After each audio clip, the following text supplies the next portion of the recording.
26-ന് ഡൽഹിയിൽ നടക്കുന്ന റിപ്പബ്ലിക് ദിനാഘോഷത്തിൽ പങ്കെടുക്കാൻ പ്രധാനമന്ത്രിയുടെ ക്ഷണം ലഭിച്ചതിന്റെ സന്തോഷത്തിലാണ് യോഗ ട്രെയിനറായ പ്രീത.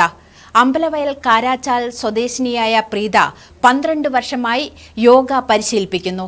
പ്രധാനമന്ത്രിയുടെ പ്രത്യേക ക്ഷണം ലഭിച്ച പ്രീത വയനാട്ടിലെ നാഷണൽ ആയുഷ് മിഷന്റെ ആദ്യത്തെ പരിശീലക കൂടിയാണ്.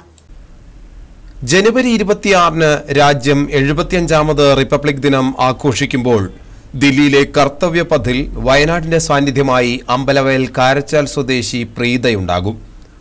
12 വർഷമായി യോഗ പരിശീലകയായ പ്രീത പ്രധാനമന്ത്രിയുടെ പ്രത്യേക ക്ഷണം സ്വീകരിച്ചാണ് രാജ്യതലസ്ഥാനത്തേക്ക് പോകുന്നത്. സംസ്ഥാനത്ത് ഓരോ ജില്ലകളിൽ നിന്നും ഓരോരുത്തർ വീതമാണ് റിപ്പബ്ലിക് ദിനാഘോഷത്തിൽ പങ്കെടുക്കാൻ യാത്ര തിരിക്കുന്നത്. 3 ദിവസങ്ങളിലായി നടക്കുന്ന ആഘോഷത്തിൽ പങ്കെടുക്കാൻ ഭർത്താവ് ഷിജുവിനൊപ്പം ഇന്നലെ വൈകിട്ട് പ്രീത പുറപ്പെട്ടു. സംസ്ഥാനത്തുനിന്ന് വിശിഷ്ടാതിഥികളായി പങ്കെടുക്കുന്നവർ തിരുവനന്തപുരത്ത് സംഗമിച്ച് വിമാനമാർഗം ദില്ലിക്ക് പോകും. യാത്രാ ചിലവ് ഉൾപ്പെടെ എല്ലാ ചിലവുകളും നൽകിയാണ് കേന്ദ്ര സർക്കാർ അതിഥികളെ റിപ്പബ്ലിക് ദിനാഘോഷ പരിപാടിയിൽ പങ്കെടുപ്പിക്കാൻ കൊണ്ടുപോകുന്നത്. കേരളത്തിൽ നിന്ന് 14 പേരെയാണ് ഈ പ്രോഗ്രാമിലേക്ക് വിശിഷ്ടാതിഥികളായിട്ട് ക്ഷണിച്ചിരിക്കുന്നത്. അതിൽ വളരെയേറെ സന്തോഷമാണ്. 3 ദിവസത്തെ പ്രോഗ്രാമാണ്. 25, 26, 27 ഡൽഹിയിൽ നടക്കുന്നത്.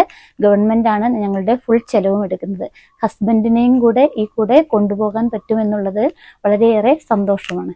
അതുപോലെ കേരളത്തിലെ എല്ലാ ആളുകളും ഒന്നിച്ച് 25-ാം തീയതി മോർണിംഗിലാണ് ഡൽഹിയിലേക്ക് പോകുന്നത്. 9:15-ന് ഡൽഹിയിലെത്തും.